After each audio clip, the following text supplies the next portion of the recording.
Hola amigos y amigas de insolvencia.co. En la presente oportunidad vamos a hablar sobre el decreto 772 de 2020. Este decreto habla sobre un nuevo régimen de insolvencia para las pequeñas, medianas empresas y las microempresas. Es decir, si su empresa tiene activos iguales o inferiores a 5.000 salarios mínimos, es decir, 4.380 millones de pesos, tendrá que acogerse o a un procedimiento de insolvencia en reorganización abreviada o liquidación abreviada si es el caso. ¿En qué consiste este tipo de procedimientos?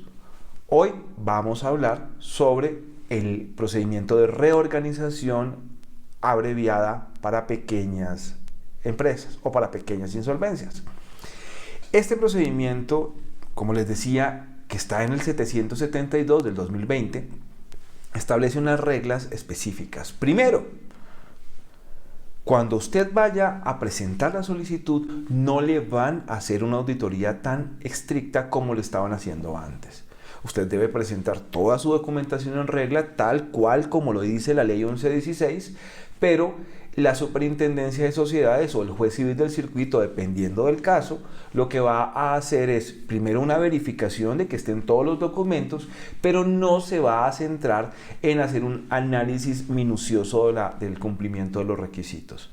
Entonces, lo que va a suceder es que literal van a revisar si están todos los documentos por encima y luego nos van a admitir la solicitud. Eso es muy bueno. ¿Y por qué es muy bueno? Porque se genera también otro efecto inmediato posterior a esto. Y es que cuando yo presente esta solicitud y me la admiten o me la admitan, con ese documento, es decir, con ese auto de admisorio, yo voy a poder ir a donde todos los juzgados, donde haya medidas de cobro coactivo, embargos y secuestros, y solicitar ese levantamiento de medida y la devolución o la entrega de recursos. Esto tiene obviamente una excepción, esto no es para todos los casos, esto es para los casos en los cuales hayan bienes embargados que no sean sujeto de registro. Estoy hablando muy abogado, pero ¿qué significa esto? Si usted le embargaron una propiedad, no puede levantarlo inmediatamente. Si a usted le embargaron un carro, no puede levantar inmediatamente la medida. Pero si a usted le embargaron, digamos, un contrato o las rentas o los derechos económicos de un contrato, eso funciona. Las cuentas bancarias, si me embargaron cuentas bancarias, esta medida es maravillosa. ¿Y por qué? Porque el embargo de cuentas generalmente es lo que constituye la asfixia de una empresa en problemas financieros. A partir de la admisión en el proceso de reorganización abreviada, van a salir unas disposiciones en ese mismo auto que apertura o que da inicio a este tipo de procedimientos. Y es que se va a nombrar un promotor. Generalmente el promotor todavía sigue siendo el deudor o el representante legal, según sea el caso. Puede ser nombrado como promotor. Segundo, se le va a pedir al promotor que haga una actualización de los documentos más importantes en el proceso y va a tener 15 días para hacerlo. ¿Cuáles son? La graduación y calificación de creencias, la determinación de derechos de voto, y para el deudor va a tener que hacerse la actualización del inventario de activos y pasivos. Recordemos que para poder acceder a un procedimiento de esta naturaleza tengo que reunir unos requisitos documentales. Esos requisitos documentales implica que yo tenga que entregar una información financiera detallada de la actualidad y de los 3 últimos años.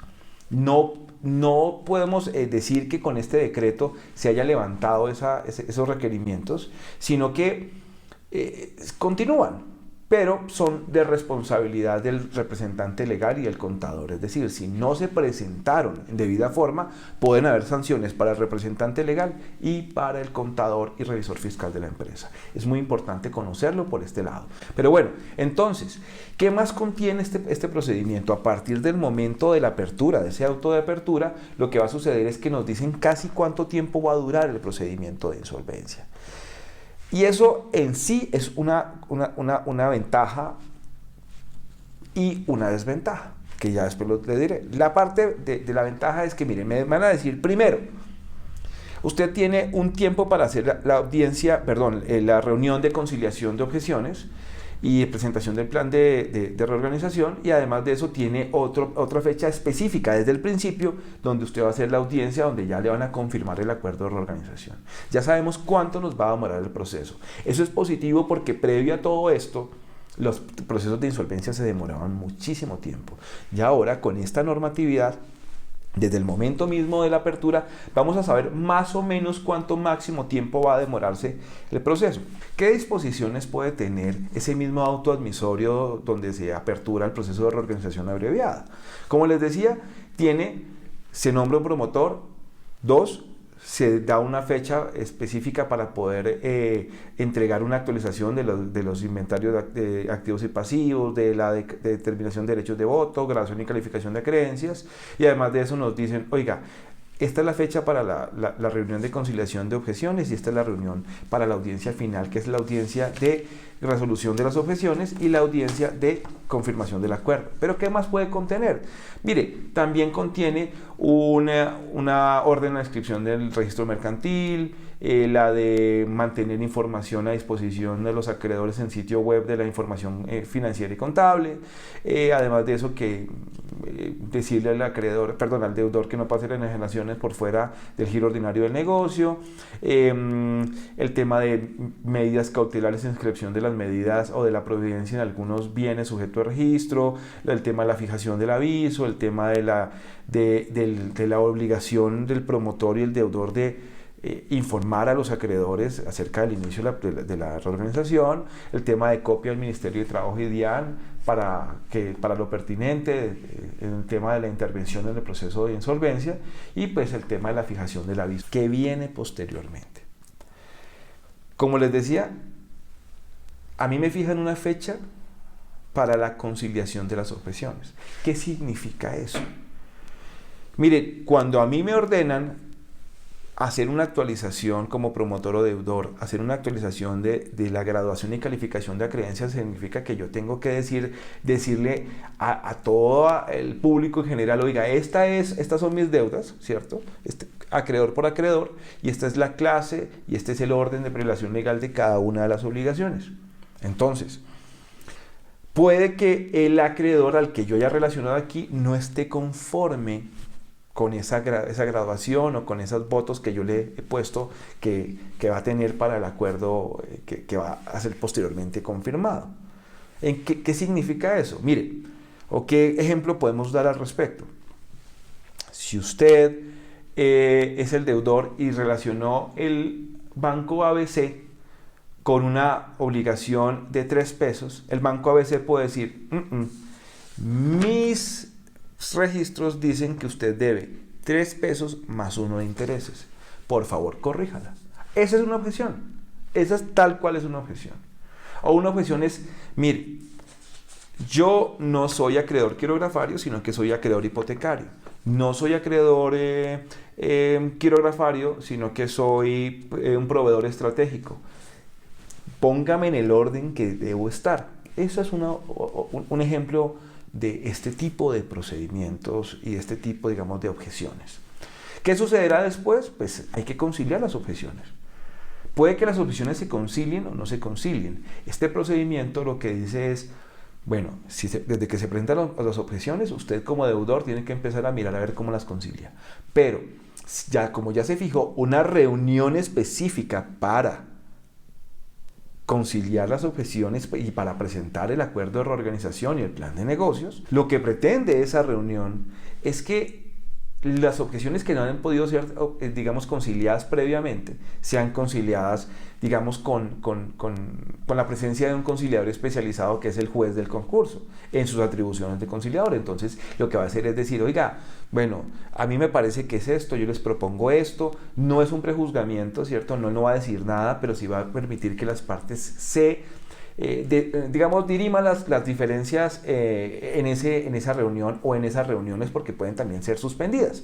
Bueno, la norma no es muy clara, realmente creo que adolece algunos temas de redacción y de haberse extendido un poquito más en el procedimiento, realmente fue muy breve.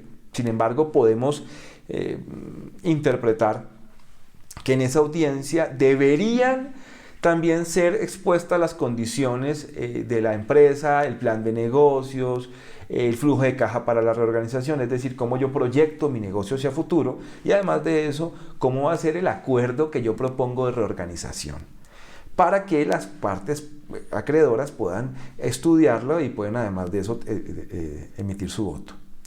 De ahí para allá, digamos, la norma no está diciendo absolutamente nada, no dice cómo se va a hacer ese tema de negociaciones, lo que dice es que ya después se va a ir a una audiencia donde si las objeciones que se presentaron no han sido resueltas, pues entonces ya el juez lo va a resolver y va a decir, bueno, listo, estas son las objeciones que presentamos, estas son las pruebas, decido sobre estas y listo. Pero además de eso, en la misma audiencia también dice, oiga, listo, me trajeron el acuerdo de reorganización, listo, perfecto. Tráigame los votos y tráigame el acuerdo. ¿Por qué? Porque va a ser la confirmación del acuerdo de reorganización al que hayan llegado las partes.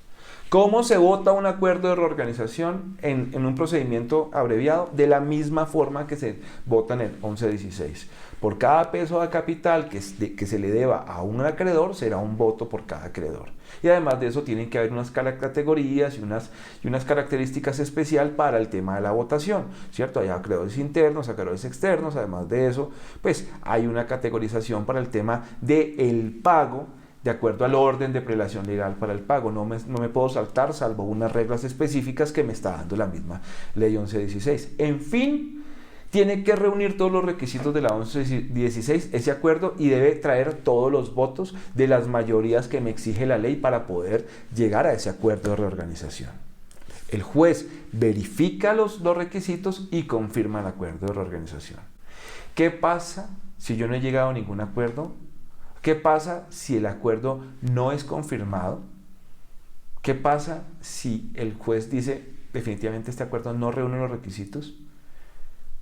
Pues simplemente sucederá algo inevitable, y es que mi empresa o mi negocio se irá a liquidación abreviada, liquidación judicial abreviada, y de ello hablaremos en los próximos videos. Sin embargo, aquí tenemos que rescatar en este momento sobre este decreto 772 que tiene muy buena intención realmente, pero se queda muy corto en el tema de la redacción. Es realmente corto y da lugar a interpretaciones en muchos sentidos. Por lo tanto, es muy importante que desde ya, si usted está esperando o está pensando entrar en un procedimiento de insolvencia, de reorganización empresarial, que se asesore bien. Es importantísimo porque este decreto ya no permite un margen de error en el procedimiento y en las negociaciones. Aquí tenemos dos alternativas cuando entramos en este procedimiento de insolvencia. Una, llegar a un acuerdo de reorganización confirmado, y dos, irme a liquidación. Y en un tiempo muy corto, ya no tengo margen de maniobra. Por lo tanto, es importante que usted evalúe todas las alternativas previas a presentar a un procedimiento de esta naturaleza. No estamos diciendo en este momento que no sea un procedimiento que debamos implementar o acceder, sino que es un procedimiento o una alternativa más de salvamento empresarial de las muchas que existen. Si tiene alguna duda, puede contactarnos a los teléfonos de nuestra oficina, y además de eso, no olvide suscribirse a nuestro canal y además darle clic a la campana para poder recibir las notificaciones de los nuevos videos que estaremos presentando a ustedes. Muchas gracias y no olviden visitar insolvencia.co.